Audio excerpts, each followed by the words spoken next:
주님의 이름으로 환영하고 축복합니다. 우리 오래간만에 수요 예배가 열렸는데요. 우리 옆에 분에게 이렇게 인사했으면 좋겠습니다. 여호와만을 섬깁시다. 한 번 더 할까요? 여호와만을 섬깁시다. 네, 이 시간 우리가 하나님 앞에 함께 찬양하며 나아갑시다.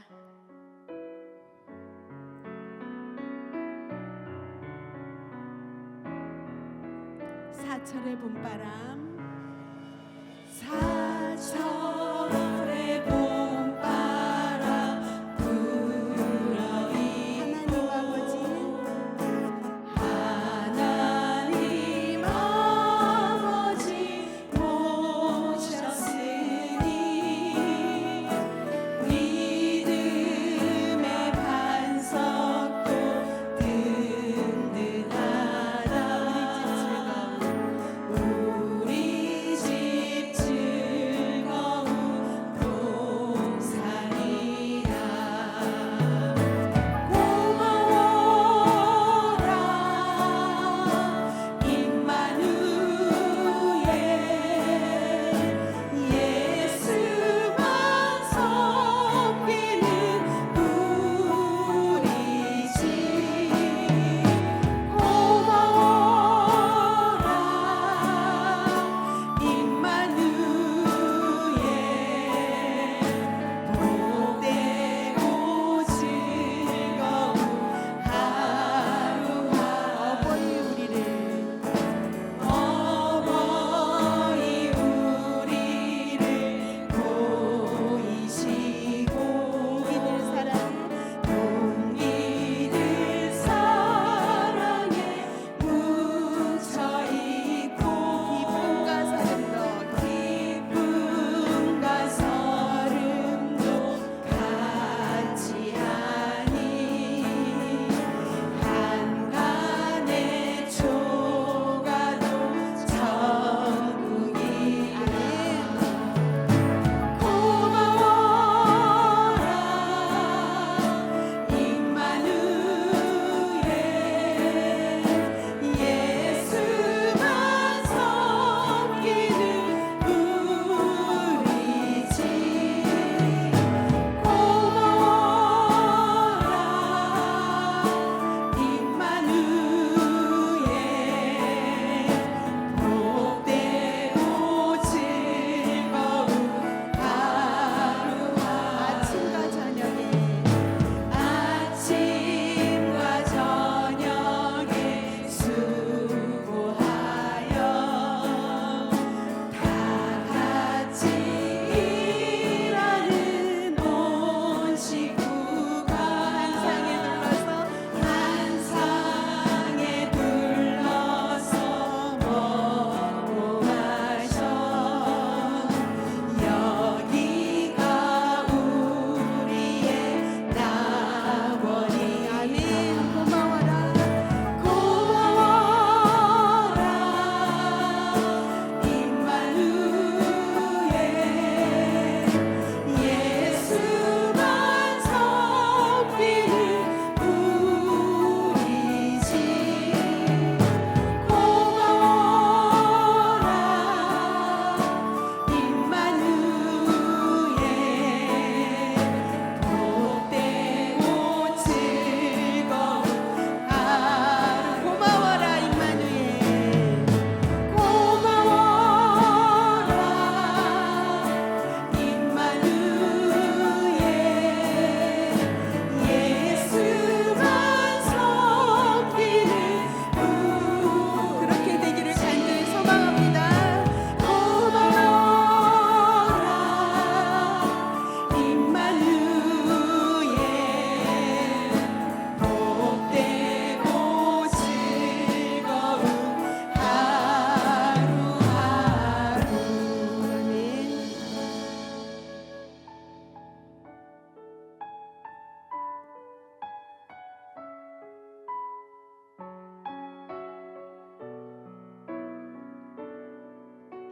이 시간 함께 축복하며 하나님 앞에 나아갑시다. 이 시간 너의 맘속에 하나님 사랑이 가득하기를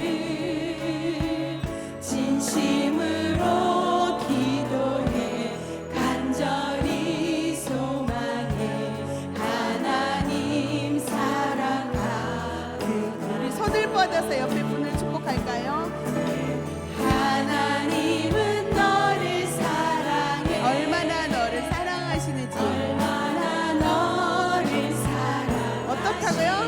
너를 위해 너를 별도 만드시고 별을 만들고 세상도 만드시고 상을 만들고 아들을 보낸대 오래전부터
주님이 부르실 때 어디든 가시겠습니까?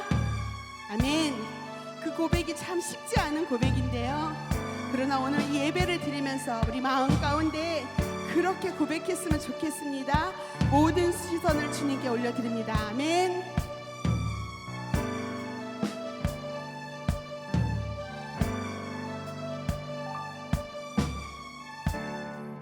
내게로부터 눈을 들어 주를 보기 시작할 때 주의 일을 보겠네.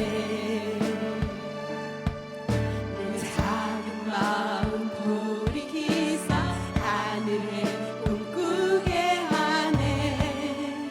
주님을 볼 때 모든 시선을 주님께 드리고 아멘. 살아계신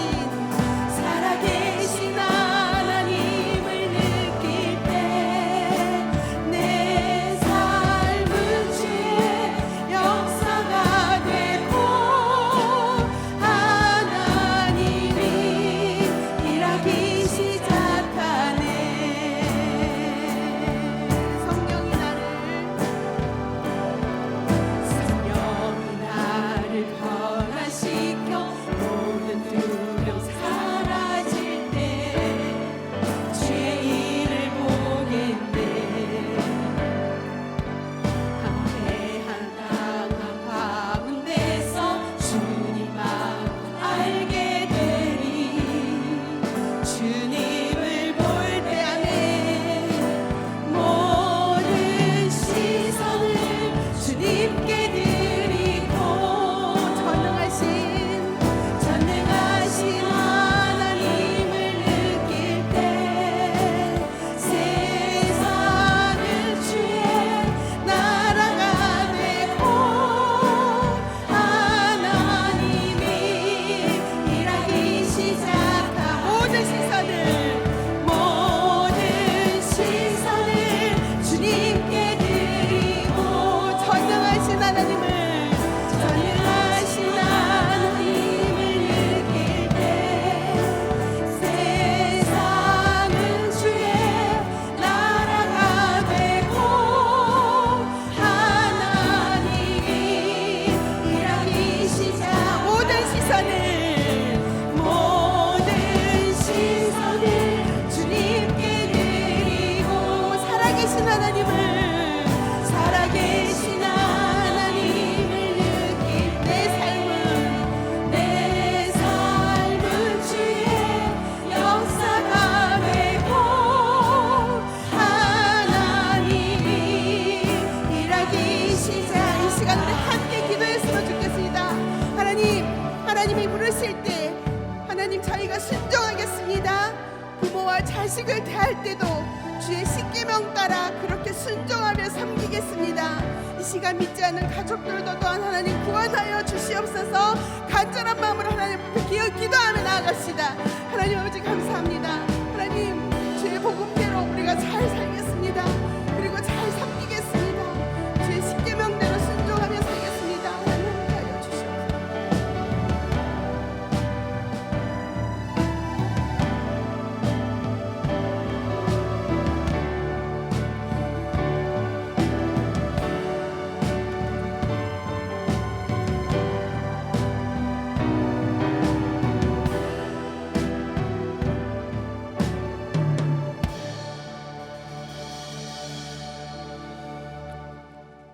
하나님 아버지, 오늘도 우리를 예배의 자리로 불러주시고 한 주간의 삶 속에서도 지켜주시며 은혜를 베풀어 주심에 진심으로 감사를 드립니다. 여러 일상 속에서 분주하고 지친 마음을 가지고 왔으니 예배를 통해 주님 앞에 나와 다시금 위로받고 회복할 수 있는 은혜의 시간을 허락하여 주옵소서. 우리가 맡은 목자와 부목자의 직분이 때로는 무겁고 외로운 길처럼 느껴지지만 주께서 주신 사명이라는 사실로 인하여 다시 일어서게 하여 주옵소서. 우리의 중심을 보시고 힘주시는 하나님을 의지하여 한 걸음씩 나아가게 하옵소서. 맡겨진 영혼들을 사랑으로 품고 섬기며 목자의 마음을 닮아 예수님의 인격이 우리의 삶에 드러나게 하여 주옵소서. 우리가 드리는 찬양을 기뻐 받아 주옵소서. 곡조 있는 기도를 드릴 수 있는 입술과 마음을 주시니 참으로 감사합니다. 찬양의 가사가 우리의 신앙 고백이 되게 하시고 삶의 고백으로 이어지게 하여 주옵소서. 섬기시는 에제르 찬양팀 위에도 성령의 기름을 부어주셔서 찬양팀을 통하여 하나님 홀로 영광 받으시고 듣는 이들의 마음에 위로와 소망이 가득하게 하옵소서. 오늘의 모임 가운데 동행하여 주시기를 간절히 원하며 이 모든 간구 우리 구주 예수 그리스도의 이름으로 기도하옵나이다. 아멘. 네, 오늘 우리에게 주시는 하나님의 말씀은 느헤미야 1장 1절에서 4절까지의 말씀입니다. 다 함께 일어나셔서 하나님의 말씀을 경청하시겠습니다. 하가랴의 아들 느헤미야의 말이라. 아닥사스다 왕 제20년 기슬르월에 내가 수산궁에 있는데 내 형제들 가운데 하나인 하나니가 두어 사람과 함께 유다에서 내게 이를 얻기로 내가 그 사로잡힘을 면하고 남아있는 유다와 예루살렘 사람들의 형편을 물은즉 그들이 내게 이르되 사로잡힘을 면하고 남아있는 자들이 그 지방 거기에서 큰 환난을 당하고 능욕을 받으며 예루살렘 성은 허물어지고 성문들은 불탔다 하는지라. 내가 이 말을 듣고 앉아서 울고 수일 동안 슬퍼하며 하늘의 하나님 앞에 금식하며 기도하여 이것은 하나님의 말씀입니다. 아멘. 담임 목사님의 설교를 함께 보시겠습니다. 오늘부터 느헤미야 말씀을 강해를 하게 됩니다. 그러기 위해서 조금은 이 느헤미야에 대한 소개가 또 배경이 있어야 이해가 되어질 수 있으니까 조금 설명하도록 하겠습니다. 에스라와 이 느헤미야는 바벨론 포로기 이후에 활동했던, 그러니까 주전 한 5세기, 4세기 활동했던 그런 페르시아 시대를 배경으로 활동했던 사람입니다.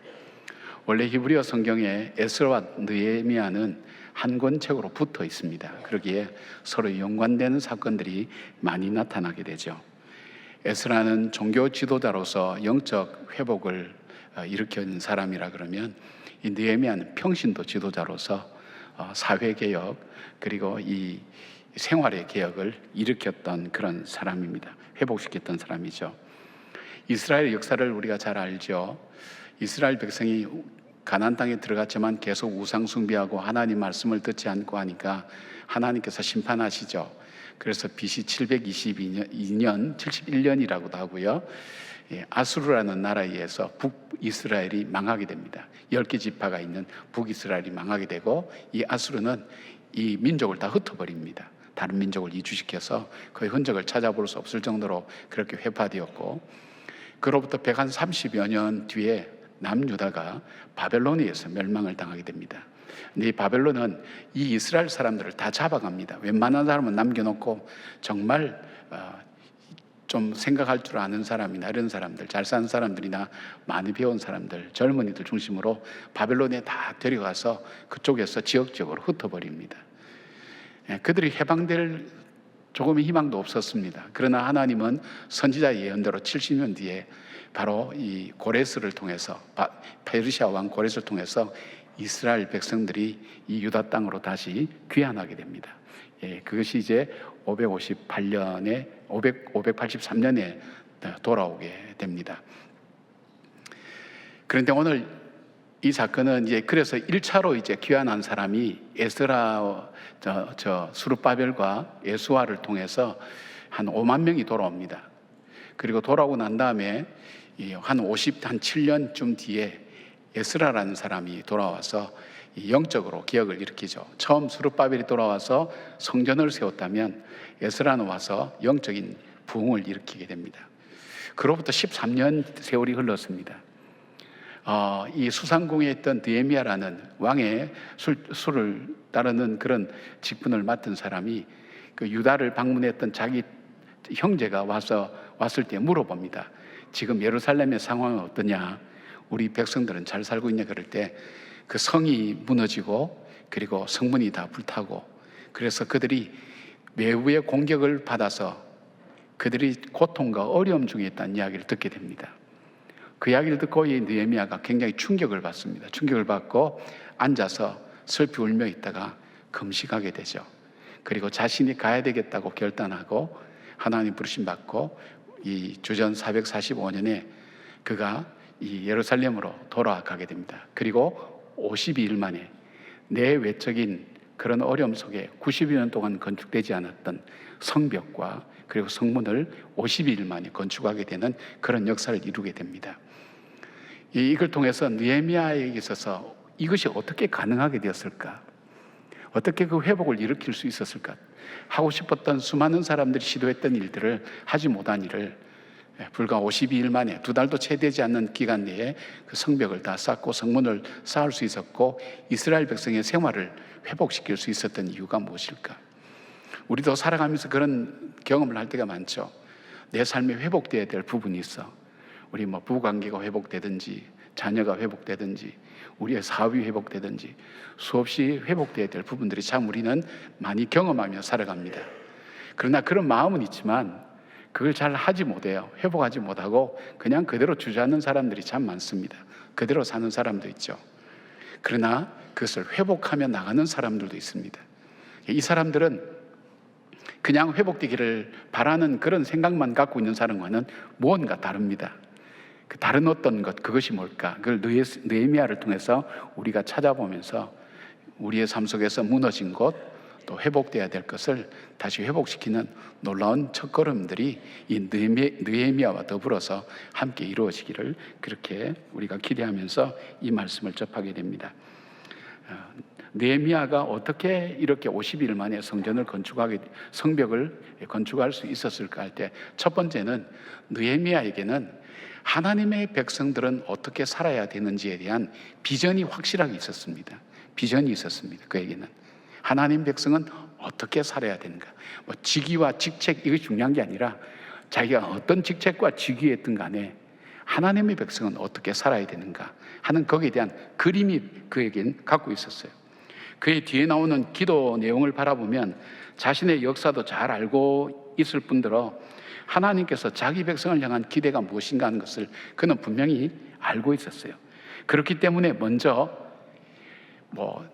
1차로 90년 전에 2차로 13년 전에 갔던 그 사람들의 안부를 묻습니다. 예루살렘의 상황이 어떠냐 물어보고 그걸 가지고 슬퍼하고 울고 낙심하고 금식하는 그런 일들까지 이루어지는 거 보면 그에게는 뭔가 기준이 있었어요. 하나님 백성은 어떻게 살아야 되는 기준인데 지금 그렇게 되지 못하고 있는 그 상황을 아프게 받아들인 거예요. 이 비전이 있으면 관심이 있어요. 관심 있을 때 사람들은 거기에 반응하게 되어 있습니다. 비전이 있으면 그 비전을 따라 살아가는데 비전이 없으면 그냥 인생에 바람이 부는 대로 파도가 치는 대로 흘러가는 인생을 살 수밖에 없는 거예요. 우리가 비전과 사명이라는 과목을 만든 이유가 그거예요. 그냥 교회 나와서 예배드리고 그냥 왔다 갔다 하는 것이 아니라 많은 교회 중에 동안교회는 어떤 모습으로 교회가 갈 것인가, 그리고 우리 동안교회 교회는 어떤 삶을 살아야 될 것인가 하는 것을 우리가 분명히 목표를 알고 가야 흔들리는 가운데도 꾸준히 나갈 수 있다는 생각에서 비전과 사명을 우리가 만들고 훈련하면서 우리 교회의 비전이 뭐고 사명이 무엇인가를 우리가 계속 생각하게 만드는 겁니다. 영국의 문호 체스터톤이 그런 얘기했습니다. 죽은 것은 흐름에 따라갈 뿐이지만 살아있는 것은 그 흐름을 거슬러 올라갈 수 있다고 그렇게 말합니다. 살아있는 존재, 살아있는 존재는 환경이 어려워도 그것의 물결이 흘러내려온다 할지라도 거슬러 올라가고 그것을 반드시 이루는 힘이 바로 이 비전을 가진 사람 속에 있다는 것입니다. 근데 느헤미야가 이 예루살렘에 대해서 또 하나님 백성에 대해서 그 비전을 갖고 있는데 비전을 가질 수 없는 이유가 몇 가지 있어요. 그렇게 할 수 있는 신비로운 일이 있어요. 왜 느헤미야가 이렇게 이 관심을 갖게 됐을까? 보면 첫 번째, 거리가 굉장히 멀어요. 1,400km나 떨어져 있어요. 그리고 교통수단이나 그리고 통신이 그 당시에 고대에는 그런 것이 없었죠. 그러니까 거리가 머니까 관심이 점점 멀어지게 되었어요. 그리고 또 하나, 이미 한 90여 년 전, 그러니까 이 느헤미야는 이민 2세대 내지 3세대였어요.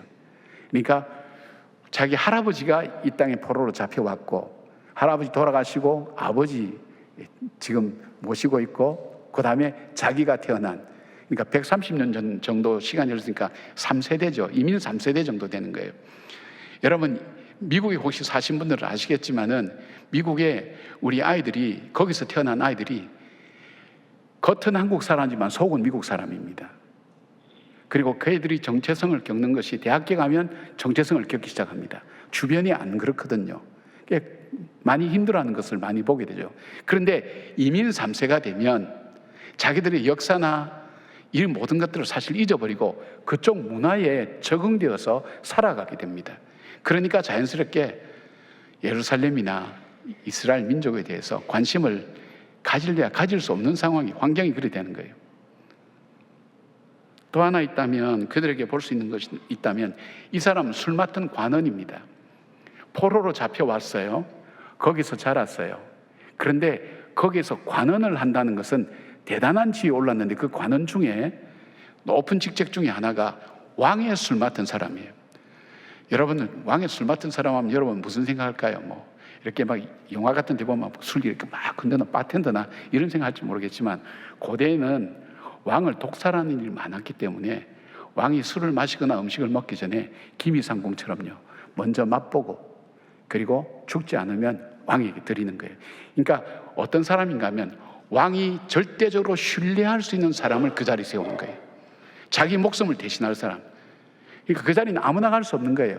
근데 이름도 없는 조그만 유대 민족의 이 족속에 있는 이 느헤미야가 그 높은 자리까지 올라갔고 이미 거기에 정착을 했고 자리가 안정되었어요.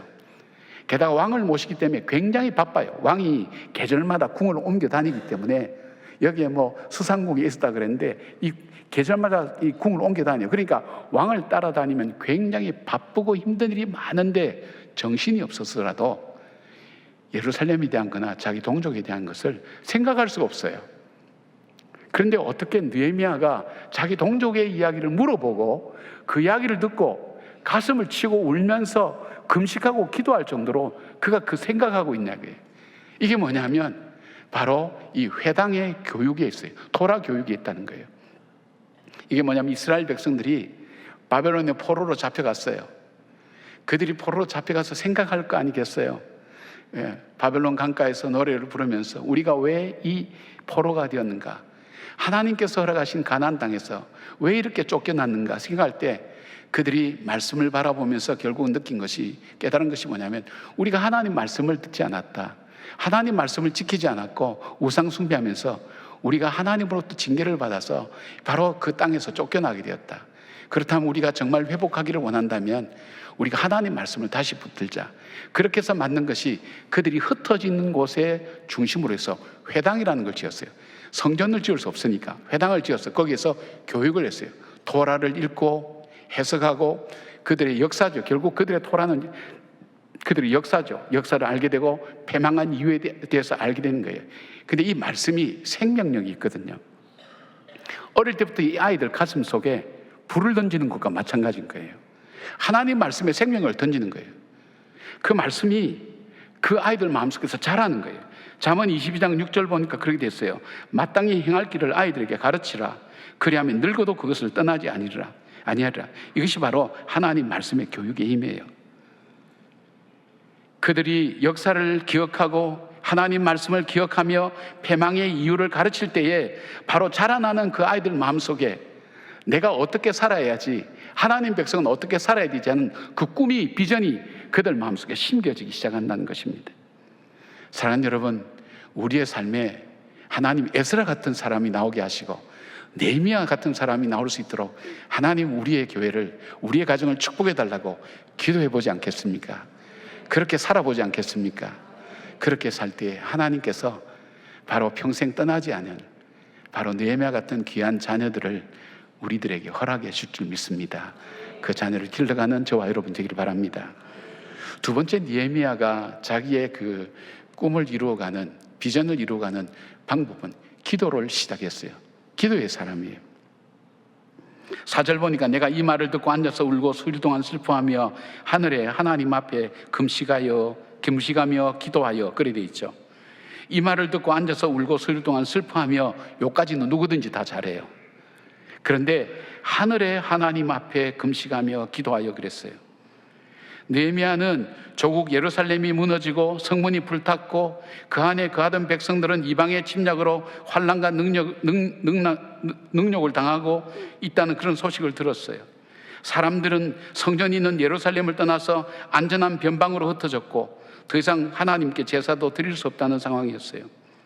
그런데 느헤미야는 여기서 울고 슬퍼할 뿐 아니라 그때부터 뭐냐면 기도하기 시작했어요. 기도했다는 건 뭐예요? 그들의 회당 교육에서 기도하는 걸 배운 거예요. 기도하는 훈련이 되어 있어요. 저 사람이 평소에 기도하는 사람인가 아닌가를 알려면 어려운 일을 만날 때 그 사람이 제일 먼저 하는 일이 뭔가를 보면 되는 거예요. 보통 어려움을 만나면 어떻게 해요? 나에게 도와줄 수 있는 사람에게 전화부터 돌리죠. 연락부터 하고 만나기 시작해요. 그렇게 해도 안 되면 어떻게 하죠? 좌절하고 원망하고 하다가 그냥 포기하게 되는 거죠. 그리고 마지막에 하는 게 뭐예요? 기도나 해볼까? 그렇게 해서 기도 시작하는 것이 우리의 보편적인 삶의 모습인 것을 보게 돼요. 그런데 느헤미야는 지금 자기 위치가 어디 있어요? 이 나라는, 이 유다라고 하는 이 예루살렘 이 나라는 바로 이 페르시아의 통치 아래에 있어요. 나라를 주장케 만들고 죽이고 살리고 하는 것은 왕의 권한 속에 있어요. 근데 자기는 왕에게 가장 영향력 있는 자리에 그 자리에 있단 말이에요. 그렇다면 그가 할 일은 뭘까요? 그가 왕에게 이야기해서 왕으로 하여금 그 마음을 돌리고 그 생각을 바꾸어서 바로 이스라엘의 이 예루살렘의 성벽을 세우게 만들고 나라를 건설하게 할 수 있는 가장 중요한 영향력이 있는 사람이 자기예요. 근데 그걸 선택하지 않았어요. 그보다 더 영향력 있는 하늘의 하나님, 높으신 하나님, 천지를 주재하시고 절대 주권을 가진 그 하나님 앞에 나갔어요. 그 하나님이 움직이셔야 된다는 그 신앙을 갖고 있었어요. 느헤미야는 기도의 사람이죠. 느헤미야서를 보면 느헤미야가 직접적으로 기도했다는 것이 11군데 나옵니다. 그리고 간접적으로 기도한 것까지 합치면 이 짧은 이 몇 장 이 책 속에 기도하는 중요한 순간순간마다 느헤미야가 기도하는 것이 11번 계속 나오게 됩니다. 위기와 어려움이 올 때, 자기가 흔들릴 때 하나님 앞에 엎드려요. 그 순간순간이 계속해서 나오고 있다는 거예요. 그는 기도의 사람이었어요. 나폴레옹 장군이 전쟁을 치를 때 승리한 장군으로 유명하죠. 나폴레옹 장군이 한 번은 아주 치열한 전투가 벌어졌다고 그래요. 근데 이제 나폴레옹 장군은 바로 이 전쟁을 치면 이 높은 고지에 올라가서 전쟁을 지켜보면서 상황을 분석했다고 합니다. 한 번은 누가 이길지 모르는 예상할 수 없는 치열한 접전이 벌어지고 있을 때 나폴레옹 옆에 있는 네이 장군이라는 분에게 이런 명령을 했다 그래요. 장군, 저 언덕에 농가가 보이죠? 그 농가를 반드시 점령하세요. 아니 장군님, 저 농가는 이 전술적으로 별로 그렇게 도움이 안 됩니다. 저기는 또 그만큼 많은 사람이 희생을 당해야 됩니다. 아니요, 저 농가를 반드시 점령하시오. 그리고 저 농가를 점령하기 위해서는 모든 희생의 대가를 치러도 괜찮소. 그러니까 네 장군이 이해가 안 되는 거예요. 그렇지만 뭐 장군이니까 순종하는 거예요. 순종해서 그것을 정말로 엄청난 희생을 치르면서 그것을 점령했어요.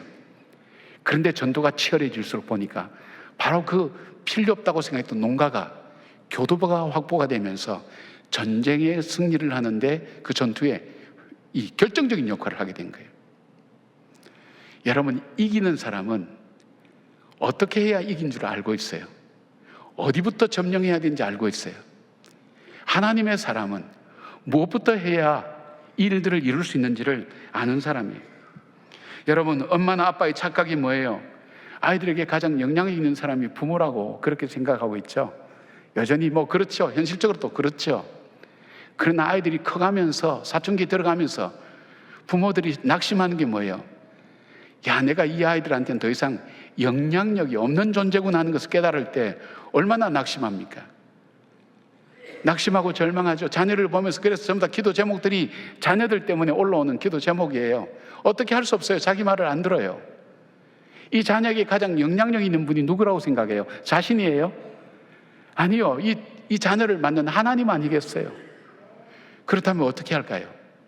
우리가 낙심하기 전에 어떻게 해야 될까요? 하나님 앞에 기도하는 거예요. 내 자녀를 위해서 눈물로 기도하는 거예요. 그래서 눈물로 키운 자녀는 망하지 않는다는 얘기가 바로 그 이야기예요. 사랑하는 여러분, 기도하다가 낙심하지 말기를 바랍니다. 기도하는 여러분 되기를 바랍니다.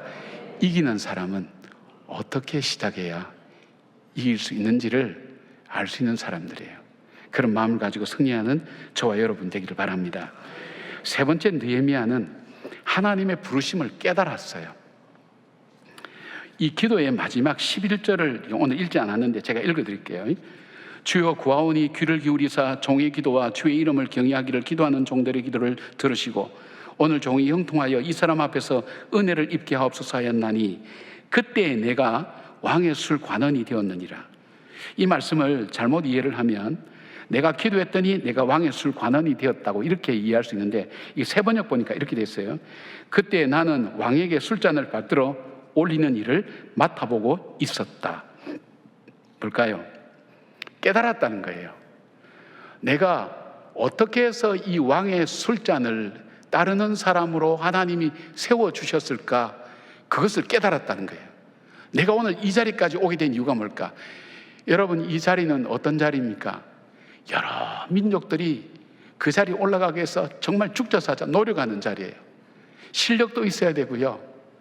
왕에게 술만 따르는 것이 아니라 왕과 대화할 수 있는 실력도 있어야 되고 센스도 있어야 되고 위트도 있어야 되고 그리고 왕을 지킬 수 있는 경호 능력도 갖추고 있어야 돼요. 정말 그런 자리에 자기가 온 거예요. 그러니까 그런 실력만 있어서 온 것이 아니라 운도 따라줘야 되잖아요. 느헤미야는 그걸 못 느끼고 있었던 모양이에요. 그런데 기도할 때 하나님께서 깨닫게 하시는 거예요. 내가 왕의 술 맡은 관원이 되었더라. 무엇을 의미할까요? 하나님께서 왜 나에게 은혜를 베푸셔서 나로 하여금 이 자리에 있게 했는지를 깨달았다는 거예요. 지금 왕에게 가장 영향력 있는 사람이 누구예요? 자기예요. 자, 예루살렘에 꿈이 있었어요. 그 꿈에 성전이 회복되는 것, 그 다음에 이 성전의 중심으로 사람들이 영적으로 회복되는 것, 이게 스룹바벨과 에스라를 통해서 이루어졌어요. 지금 하나 이루어지지 못한 것, 예루살렘 성이 되지 못하는 것은 성벽이 무너졌단 말이에요. 성문이 없단 말이에요. 그러니까 적들이 언제든지 들어와서 마음대로 공격하고 노략질한단 말이에요. 이 성벽 건축이 내가 해야 되겠구나 하는 그 깨달음인 거예요. 이건 나에게 주신 하나님의 사인이라고 받아들인 거예요.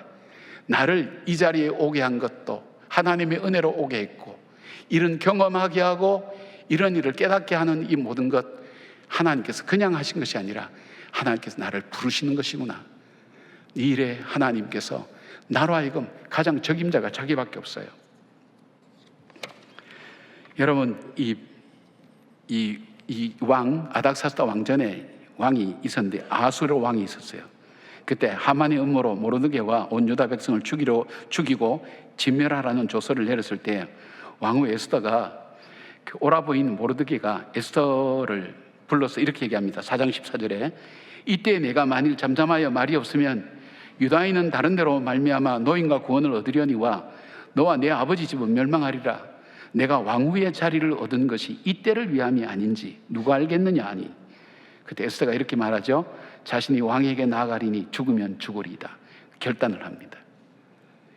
나를 왕으로 세워준 것, 내가 잘나서 내가 괜찮아서 세워준 것이 아니라 하나님께서 이때를 위하여 나를 부르셨다는 것. 여러분에게도 그런 순간들이 있지 않을까요? 아, 하나님께서 나를 이렇게 평안하게 하셨고 건강하게 하셨고 예수 믿게 하셨고 내 자녀를 하나님께서 허락해 주셨고 이 일을 허락해 주셨다. 그럴 때에 한 번이라도 왜 하나님께서 이 자리에 이런 일을 허락하셨을까? 나에게 왜 이런 경험을 하게 하셨을까? 생각해 보신 적이 없나요? 이야기 하나를 들려드릴게요. 1994년 10월 21일입니다. 지금부터 31년 전 일이죠. 당시에 서울교대 국어교육과 3학년이었던 이승영 씨, 21살이에요. 성수대교 상판과 함께 20m 아래로 떨어져서 16번 시내버스 안에서 목숨을 잃었어요. 교생 실습을 위해서 강북초등학교에 버스를 타고 출퇴근한 지 닷새 만에 일어난 일이었어요. 성수대교 붕괴로 이날 숨진 사람은 32명. 사고 직후에 오열 속에 딸의 유품을 챙기던 어머니 김영순 씨, 당시에 56이었어요. 승영 씨가 남긴 일기장을 읽어 내려갔어요. 그 일기장에 이런 글이 있었어요. 내가 일생 동안 하고 싶은 일, 그렇게 적어놓고 그 밑에 빽빽이 적어놓은 것이 14가지가 되었어요. 그 소원 중에 이제 몇 가지만 보면, 장학금을 만들어서 어려운 학생들에게 장학금을 준다. 이동 도서관을 강원도에 만들어서 낙후된 곳에 혜택을 보도록 만든다. 복지마을을 만든다. 1명 이상을 입양한다. 시각장애인을 위해서 무엇인가를 한다. 이렇게 14가지가 있었어요. 근데 이 어머니는 11개월 전에 군인이었던 남편을 과로사로 잃어버리고 지금 삶이 흔들리고 있는 처에 딸까지 잃어버린 거예요. 그런데 이 딸의 일기를 보면서 이 어머니가 이를 꽉 물었어요. 깨달은 거예요. 승영아, 너가 못한 것 이혜미가 이룰게. 이혜미가 다 할게. 내가 할 거야. 그렇게 해서 이 아이가 얘기했던, 입버릇처럼 말했던 죽으면 장기를 남에게 주겠다는 약속을 했지만은, 이 딸의 시신이 수습된 것은 장기가 이렇게 요약하게 살려면 6시간 이내에 조치를 해야 된다 그래요. 6시간이 훨씬 지나서 시신이 발견된 거예요. 그래서 이 딸의 소원을 조금이라도 들어주기 위해서 고려대학 의과대학에 시신을 실험용으로 기증을 했어요. 그리고 보상금 받은 것 2억 5천만 원을 전액 교회의 장학금으로 기부해서 승령 장학회를 만들어서 장학금을 만든다는 바로 이 딸의 소원을 하나 또 이루었어요. 어머니 자신이 전도서가 되어서 호스피스 병동에서 마지막 죽음을 앞둔 사람을 돌보는 일을 일평생 헌신했어요. 10여 년이 지나면서 이 장학금을 받은 사람이 신학대학생이 한 50여 명이 됐다 그래요. 그런데 장학생 중에는 청각장애인이면서도 같은 처지의 장애인을 모아 공동체를 꾸리는 사람, 암을 이겨낸 뒤 말기암 환자 병동에서 기타로 음악을 들려준 사람도 있고, 그렇게 갖가지 귀한 일들이 이 역사를 통해서 일어난 거예요. 그의 남동생인 이상엽 씨는 성수대교 참사 30주년이 되는 2024년 작년 10월 21일 한 언론과의 인터뷰에서 이렇게 얘기했어요. 사고 후 30년 동안 온 가족이 삶의 지침으로 삼았던 누나의 14가지 소원을 다 이룰 수 있었습니다. 지옥에 살지 천국에 살지는 내 선택입니다. 그는 그렇게 또 다시 이야기합니다. 어려운 이웃을 도우면서 느낀 것은, 그래도 세상에는 선한 삶을 사는 사람 때문에 이 세상이 돌아가고 있다는 것을 그는 볼 수 있었다고 말했습니다. 사랑하는 여러분, 그렇습니다. 가장 불행한 일을 통해서도 하나님은 나를 부르시고 계시는 음성을 들을 수가 있습니다. 하나님의 부르심에는 후회함이 하심이 없다는 로마서 11장 29절 말씀처럼, 힘겹고 어려운 순간에도 하나님의 음성을 듣고 내 선자리에서 순종할 수 있는 것이 무엇인지를 깨달아서 살아가는 삶, 하나님은 뜻밖의 일로 우리를 부르실 때가 있습니다. 평범한데 나에게는 특별하게 다가오는 일입니다. 내가 관심 갖고 있는 것도 아니었고 나와 별 상관이 없는데 그 얘기를 들으니까 가슴이 뜁니다. 마음으로 느껴집니다. 생각에서 사라지지 않습니다. 그런 일 혹시 경험하셨나요? 여러분, 그때 하나님의 부르심이라고 생각해 보는 일 없습니까? 그리고 오늘 여기까지 오게 하신 것이 바로 이 일을 위해서 나를 부르신 것은 아닌지, 그냥 하루하루 살다가 하루하루 그냥 나이 들면 늙어서 죽는 것, 그것이 내 삶의 목표라고 그것을 위해서 하나님이 이 땅으로 보내셨는지, 그것이 아니라 하나님께서 이렇게 나에게 귀한 것들을 주셨다면 내가 어떻게 살기를 하나님 원하셨을까? 한번 좀 생각해 보셨나요? 시선이라는 찬양이 있는데 가사를 좀 읽어드릴게요. 내게로부터 눈을 들어 주를 보기 시작할 때에 주의 일을 보겠네. 내 작은 마음 돌이켜서 하늘의 꿈 꾸기 안에 주님을 볼 때, 모든 시선을 주님께 드리고 살아계신 하나님을 느낄 때, 내 삶은 주의 역사가 되고 하나님이 일하기 시작하네. 성령이 나를 변화시켜 모든 두려움 사라질 때 주의 일을 보겠네. 황폐한 땅 가운데서 주님 마음 알게 되리. 주님을 볼 때, 모든 시선을 주님께 드리고 전능하신 하나님을 느낄 때 세상은 주의 나라가 되고 하나님이 일하기 시작하네. 사랑하는 여러분, 나에게서 시선을 내려놓고 주님을 한번 바라보십시오. 그때 주님이 일하시는 것이 보이게 됩니다. 나를 통해서 뭘 하길 원하시는지 보이게 됩니다. 바로 그때 기도를 시작하십시오. 느헤미야처럼 기도하십시오. 하나님께서 그 일을 이루어 가실 겁니다.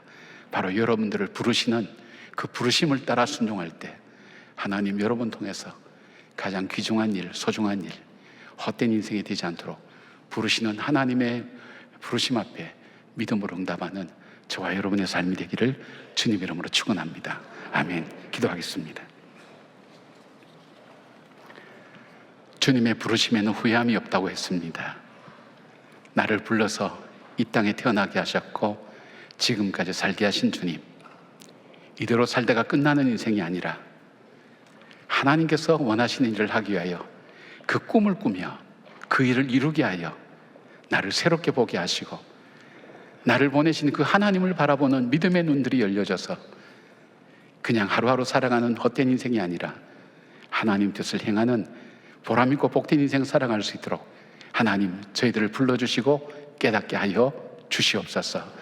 주님의 부르심 앞에 응답했던 느헤미야처럼 자기의 가장 귀한 것을 내려놓고 하나님의 말씀을 순종하기 위해서 저 변방인 예루살렘으로 돌아갔던 느헤미야를 바라보며 오늘 우리의 삶 속에서 주님의 부르심 앞에 순종하는 주의 성도들 될 수 있도록 도와주셨고 기도로 시작하게 하시고 기도로 마치게 하시고 기도로 이루어가는 하나님의 사람들 되게 하여 주시옵소서.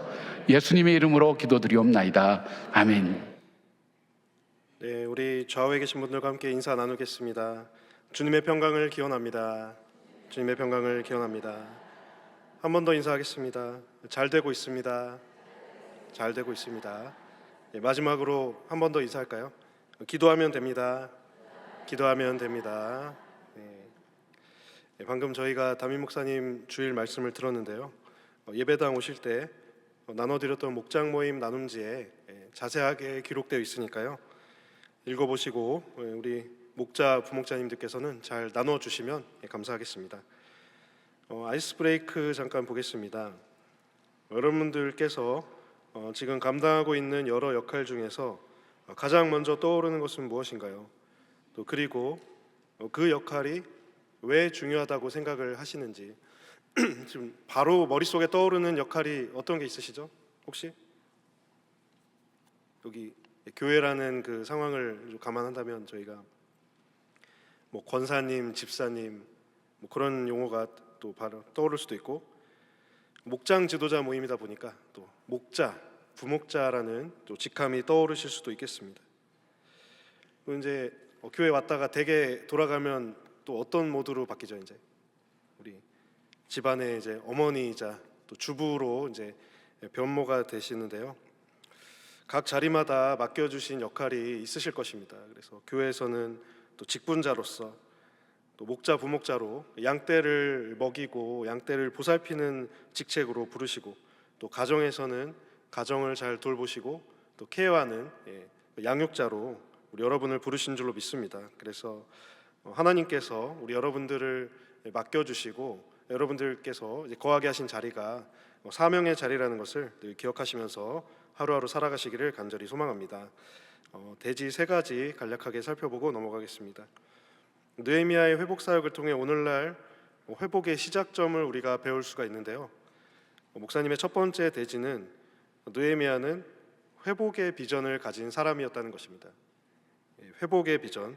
그래서 술 맡은 관원이라는 이 고위 직책에 있었지만은 고국에 대한 관심과 사명을 잊지 않고 고국으로 돌아가서 성벽 재건에 힘을 썼다는 것입니다.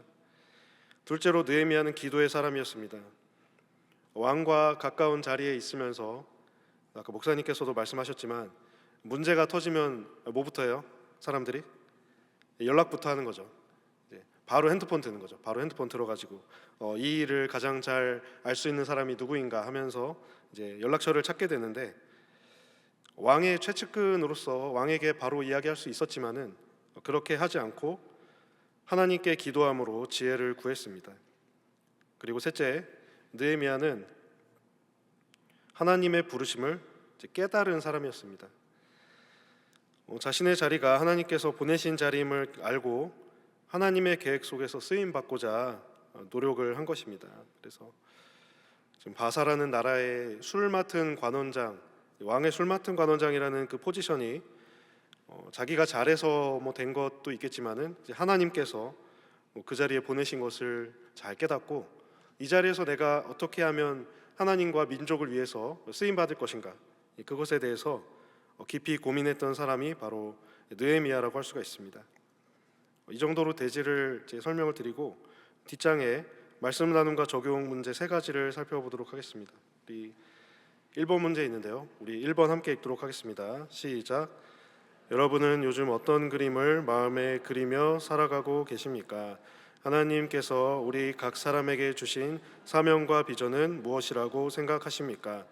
우리 안에 주신 하나님의 꿈과 비전이 무엇인지 함께 나누어 봅시다. 이 그림이라는 것은 비단 이제 그 물체적인 유형적인 그림만을 의미하는 것은 아닙니다. 물론 저희가 2층에 갤러리가 있기 때문에 이제 그림을 많이 감상할 수 있는 그런 장점이 있습니다. 그렇지만 이제 보이는 그림뿐만 아니라 우리 머릿속에 또 마음속으로 그릴 수 있는 그림이 분명히 있다는 것입니다. 그래서 여러분께서 지금 어떤 그림을 그리고 계시고 어떤 사명을 품고 계시는지 한번 스스로에게 질문해 보시면 좋겠습니다.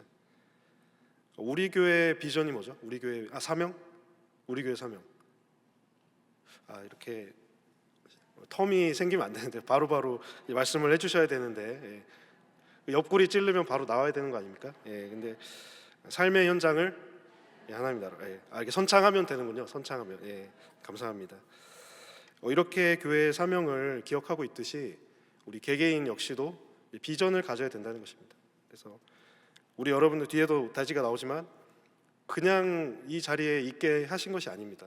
그래서 우리의 비전이 무엇인지 깊이 고민해 보시고 비전이 떠오르지 않는다, 주님께 비전을 달라고 기도하시면 좋겠습니다. 2번 문제 한번 읽어보겠습니다. 2번 시작. 우리가 삶의 위기나 슬픔을 마주할 때 가장 먼저 향하는 자리가 어디입니까? 문제를 해결하려는 우리의 첫 반응은 아니면 다른 방법입니까? 우리의 회복이 시작되는 기도의 자리에 대해 함께 나누어 봅시다. 삶의 위기나 슬픔을 마주할 때 가장 먼저 향하는 자리가 1차적으로는 문제 자리겠죠. 우리는 그 상황에 직면해 있기 때문에 그 자리에 있지만은 그 바로 다음 반응이 이제 걱정과 염려인지 아니면은 주님께 나와 기도를 드리는 것인지 그것을 잘 헤아려 보시면 좋겠습니다. 그래서 기도라는 것이 이제 내 입장을 하나님께 설명하고 물론 설명해야겠죠. 근데 설명하고 하나님 앞에 해결해 주세요. 이 문제를 없애 주세요. 저 사람을 나에게 해를 입힌 사람을 물리쳐 주세요. 이런 1차적인 기도도 해야겠지만 하나님의 시선으로 문제를 바라보고 하나님께서 이 문제를 잘 해결해 주시고 다스려 주시기를 기도하는 마음으로 저희가 간구를 해야 됩니다. 그래서 문제만 직면하는 것이 아니라 문제보다 크신 하나님을 더욱더 바라보는 그 시작점이 바로 기도의 자리라는 것입니다. 3번입니다. 3번 같이 읽어보겠습니다. 시작. 지금 내가 있는 자리와 환경은 단순한 우연이 아니라 하나님의 계획입니다. 따라서 하나님께서 나를 왜 여기에 두셨는지 진지하게 고민해 보는 일은 매우 중요합니다. 어떻게 하면 하나님께서 주신 소명을 살아갈 수 있을지에 대해서 함께 나누어 봅시다. 지금 우리가 머무르고 있는 자리가 이해가 안 될 때가 있어요. 왜 내가 지금 여기에 있는가? 왜 내가 이 가정에 있는가? 왜 이런 남편을 만났나? 물론 긍정적인 의미로 이제 좋은 남편 만나서 좋다는 그런 상황도 있지만 사실 이제 좋은 날이 100 중에 좋은 날이 많겠습니까? 좀 안 좋은 날이 많겠습니까? 감사합니다. 듣고 싶은 답이었습니다. 근데 이제 기쁜 것은 아무리 날이 많아도 금방 이렇게 휘발이 되더라고요. 근데 안 좋고 슬픈 거는 계속 좀 되새겨지고 6개월, 1년 지나도 기억이 잊혀지지 않고 10년 지나도 안 잊혀지고 20년 지나도 안 잊혀지고 30년 지나도 잊혀지지가 않습니다. 근데 좋은 날은 금방 잘 까먹더라고요. 근데 그 중요한 것은 왜 하나님은 나를 왜 이 자리에 보내셨나? 왜 내가 지금 여기서 이러고 있나? 그런 생각을 하실 때가 있지 않습니까? 근데 우리 여러분을 하나님께서 여러분을 그 자리에 보내신 것은 특별한 이유와 목적이 있으셔서 그렇게 보내신 줄로 믿습니다. 사명을 감당하시라는 것입니다. 다 가정에서 또 일터에서 교회에서 사명을 가지신 사명자세요. 그래서 우리 여러분 한 사람 한 사람이 지금 계신 처소에서 정말 왜 나를 여기에 두셨는가? 내가 할 일은 무엇인가? 그것을 잘 기억하시면서 그 사명을 잘 감당하시는 여러분 되시기 바랍니다. 그래서 고 이승영님의 이야기를 이제 담임 목사님께서 해주셨죠. 그래서 저도 이제 운전을 하고 또 이동을 할 때 성수대교를 건너 왔다 갔다 하면은 약간 의식이 될 때가 있어요. 근데 요즘엔 튼튼하긴 하더라고요. 그래서 별 이상은 없을 텐데 그 목사님께서 시간 관계상 이제 본인 고인과 어머니 얘기만 하셨는데 이제 사실 남동생 분이 언론에 인터뷰를 한 겁니다. 그 언론사와 인터뷰할 때는 그 남동생이 했어요. 근데 그 남동생은 그 누나가 이제 돌아가실 때 고3이었어요. 아까 그 10월 21일이잖아요. 그러면은 고3 10월이면은 중요한 시기예요, 안 중요한 시기예요? 굉장히 중요한 시기죠. 그래서 근데 공부를 잘했어요. 그래서 대전에 있는 그 과학 전문 그 대학 있잖아요. 거기를 가려고 했는데 거기를 떨어졌어요. 굉장히 공부를 잘한 거죠. 그래서 이제 서울에 있는 대학교로 진학을 했는데 후기가 있어요. 후기가 이 사고 나고 그 다음 해 5월에 교통사고를 당한 거예요. 그래가지고 한 달 만에 의식을 찾았어요. 그러니까 5월 달에 한 달 동안 식물인간처럼 누워 있다가 한 달 만에 의식을 찾고 이제 6월 달에 회복했는데 회복하고 나서 처음 드는 생각이 뭐였냐면 누나 생각이 난 거예요. 그래서 사랑 그 자체가 목적이 되어야 한다. 그 말이 머릿속에 스쳐 지나갔다고 하더라고요.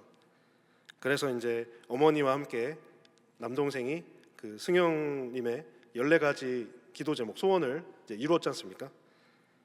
그래서 입양을 하고 싶다는 그 소원을 이제 남동생이 이뤘습니다. 그래서 원래 일남일녀를 뒀는데 셋째, 넷째를 입양을 했어요. 그래가지고 이제 내 4남매를 잘 기르고 있고 또 장학재단이나 기도원 또 신앙적인 일을 하는 거는 다 이제 이루었다고 아까 말씀을 해주셨고요. 직접적으로 이루지 않았어도 사회적인 변화로 인하여 시각장애인 국회의원이 의원이 생기고 방송 매체가 늘어나고 이런 부분은 이제 사회적으로 이제 중보기도를 했기 때문에 그것이 이루어졌다. 그렇게 이제 이야기를 하더라고요. 그래서 14가지 소원 가운데 직접 이루어진 것이 9개고 사회적으로 이루어진 것이 5개 해가지고 14개가 다 이루어졌습니다. 기도 응답의 은혜인 줄로 믿고 이렇게 정말 겪고 싶지 않고 나한테는 없었으면 좋겠는 일이 또 어딘가엔 분명히 생기고 있잖아요. 이렇게 어려움을 만난 분도 자신의 자리에서 굉장히 사명을 바라면서 30년 동안 잘 지내오셨습니다. 그래서 우리 역시도 우리가 처해 있는 상황의 자리에서 정말 주님께 귀한 능력 바라여 사명자로서의 사명을 잘 감당하는 우리 모든 한 분 한 분 되시기를 주님의 이름으로 간절히 축복합니다. 말씀 여기서 마치고요. 우리 광고 말씀 잠깐 드리겠습니다. 5월의 말씀 한번 같이 암송하도록 하겠습니다. 읽어보겠습니다. 시작. 오직 여호와를 앙망하는 자는 새 힘을 얻으리니 독수리가 날개치며 올라감 같을 것이요 다른 박질하여도 곤비하지 아니하겠고 걸어가도 피곤하지 아니하리로다. 아멘. 네, 오늘 이제 상반기 행복 모임 그 전체 모임이 있습니다. 그래서 이 모임 후에 마을 모임 후에 낮 12시에 2층 소예배 1실에서 진행을 합니다. 이로 인해서 이제 오늘 원래 소예배 1실이 산마을인데 산마을 성도님들께서는 중예배실로 가셔서 모임을 하시고 오마을 성도님들께서 소예배 1실로 이제 이동을 하십니다. 한영원 전도대는 마을별로 자율적으로 진행을 해 주시고요. 돌아오는 주일에 행복 나눔 축제가 있습니다. 저기 포스터도 이제 한 2주 정도 현수막을 붙여놨는데 강사는 김영석 교수님이십니다. 한국 나이로 106세입니다. 그래서 굉장히 건강하시고 106세신데 1시간 동안 강연을 하신다는 게 정말 믿기지 않으시죠? 너무 대단하신데요. 마음에 품은 VIP와 주변 분들과 함께 주일 저녁 5시에 이 본당으로 오시기 바랍니다. 행복나눔 축제 당일에 초대된 VIP 분들에게 소정의 선물을 드립니다. 선물이 굉장히 좋습니다. 그렇다고 해서 저희가 선물을 받으러 모시고 오는 것은 아니지만 선물을 또 안 받아가면 또 섭섭하니까요. 잘 받아가시면 좋겠고요.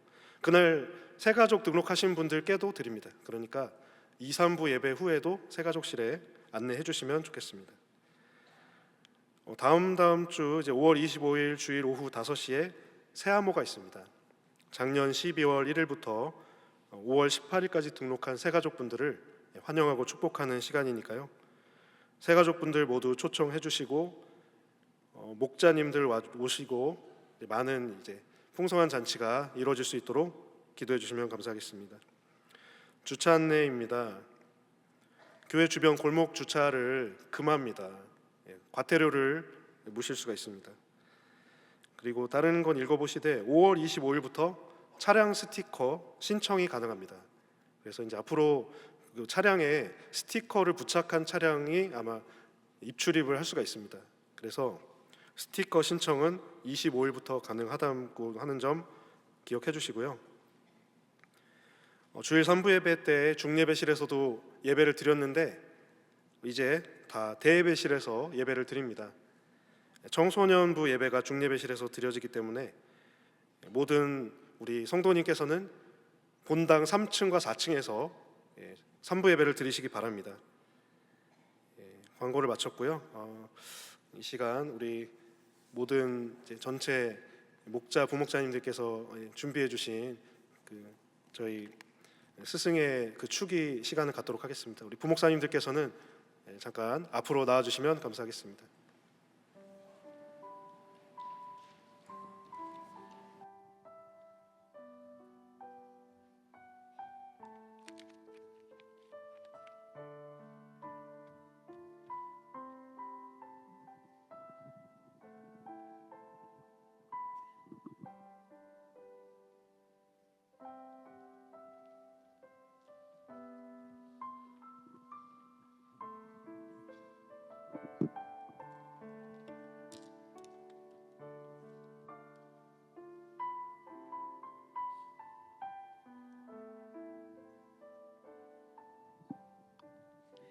네, 내일이 스승의 날인데요. 여러분 알고 계시죠? 네, 이 시간 목사님들을 축복하려 합니다. 이 앞에 나오신 우리 목사님들 모두 정말 멋지시고 예쁘시고 핸섬하신 거 다 동안이신 거 다 동의하십니까? 아멘. 여러분 우리에게 늘 말씀으로 먹여주시고 늘 괜찮다, 기도하면 된다, 격려해 주시고 위로해 주시는 목사님들께 오늘 각 마을에서 진심 어린 마음을 담아서 꽃다발과 케이크로 감사의 마음을 전하려고 합니다.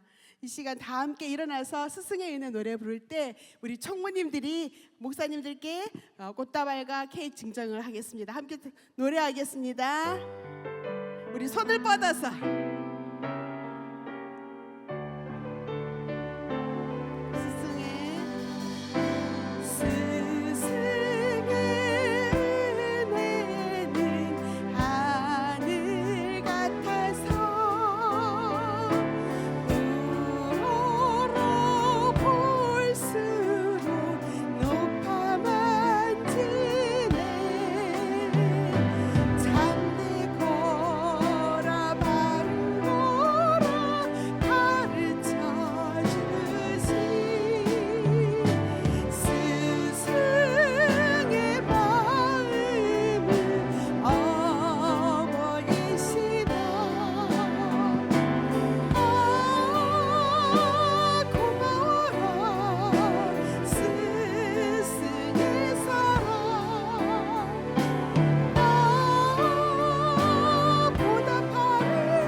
박수로 목사님들을 축복하겠습니다. 감사합니다. 사랑합니다. 예, 앉으셔도 됩니다. 매년 이렇게 우리 마을 목자 부목자님들께서 저희를 스승이라 칭해 주시는 것이 사실 민망합니다. 저희가 마땅하게 해야 되는 일이고 또 당연히 섬겨야 되는 것이 당연하다고 생각하는데 항상 이렇게 1년에 이렇게 날을 정하셔서 부족한 저희들에게 격려해 주시고 또 사랑을 베풀어 주셔서 참 몸둘 바를 모르겠습니다. 그 사랑 덕분에 저희 목사님들이 마을마다 그리고 각 부서마다 열심히 섬기고 있고 또 섬기려고 하고 있습니다. 베풀어 주신 사랑 절대 잊지 않고 겸손하게 우리 목자 부목자님들 도와서 우리 동안교회를 아름답게 잘 세워 나갈 수 있도록 하겠습니다. 오늘 이 케이크와 꽃은 우리 목자 부목자님들 전체 분들께서 또 저희들에게 주신 것입니다. 저희가 볼 때마다 또 케이크를 먹을 때마다 생각하고 축복하도록 하겠습니다. 그러면 예, 감사합니다. 예. 저희도 사실 어쩌면 우리 목자 부목자님들께 많이 배우고 있습니다. 저희보다 더 열정도 많으시고 교회를 더 사랑하시는 분들이시기 때문에 저희가 오히려 우리 목자 부목자님들을 스승으로 모시고 싶을 정도로 너무나도 열심히 하시기 때문에 항상 기도하면서 더 겸손하게 주신 은혜 보답하면서 모범이 되는 그런 목사들로 또 교육자들로 세워져 갈 수 있도록 하겠습니다. 제가 잠깐 기도하도록 하겠습니다. 하나님 아버지, 주님께서 우리 동안의 공동체 안에서 우리 마을의 목자 부목자님들과 함께 만나서 이렇게 한 영혼 한 영혼을 세워가고 또 치료해가고 또 케어하고 위로하며 격려할 수 있는 귀한 직책을 허락하여 주셔서 감사합니다. 하나님, 하나님의 나라를 세워가는 이 위대한 일 가운데 저희들을 하나 되게 하시고 또 연합하고 또 결합되게 하셔서 한 몸 되어 나갈 수 있도록 인도하여 주신 분은 하나님이신데, 하나님, 부족한 저희들이 아버지 이렇게 과분한 사랑과 아버지 또 격려를 받습니다. 하나님께서 이 우리 목자 부목자님들의 사랑과 베풀어 주신 그 은혜들을 우리가 잊지 않고 오히려 더 동안의 공동체를 섬기고 또 목자 부목자님들을 더 사랑할 수 있는 그런 귀한 교육자들이 될 수 있도록 도와주시옵소서. 하나님, 특별히 저희들에게 이렇게 귀한 사랑을 나눠주시는 이 목자 부목자님들의 모든 사역과 가정과 또 직장과 또 생업과 또 자녀들과 자녀 손들과 그리고 기도하는 모든 제목 가운데 우리 성령 하나님께서 늘 좋은 것으로 갚아주시고 선하게 인도하여 주시옵소서. 이 귀한 목자의 사명을 하나님 절대로 놓지 않고 하나님 한 영혼 한 영혼을 살려내는 그날까지 우리 하나님께 귀하게 쓰임받는 우리 목자 부목자님들 다 될 수 있도록 인도하여 주시옵소서. 특별히 각 마을에서 또 섬기신 우리 총무님들 또 총총무님들 하나님께서 먼저 섬기는 이들 주님께서 기억하시고 하나님 아버지 늘 이렇게 섬길 때에 하나님 필요 적절한 은혜로 하나님 날마다 함께하여 주시옵소서. 하나님, 오늘 귀한 이 시간 우리 모두가 축복하며 하나님께 감사합니다. 앞으로도 주님 이 동안의 공동체를 아름답게 세워나갈 수 있기를 간절히 소망하오며 우리를 축복하시는 예수님의 이름으로 기도하옵나이다. 아멘. 감사합니다. 저희 여러분들에게 인사하고 들어가도록 하겠습니다. 우리 공손하게 우리 우리 감사하고 사랑하는 마음으로 인사하겠습니다. 차렷 인사. 감사합니다. 우리 이제 마을별로 모이시도록 하겠습니다. 감사합니다.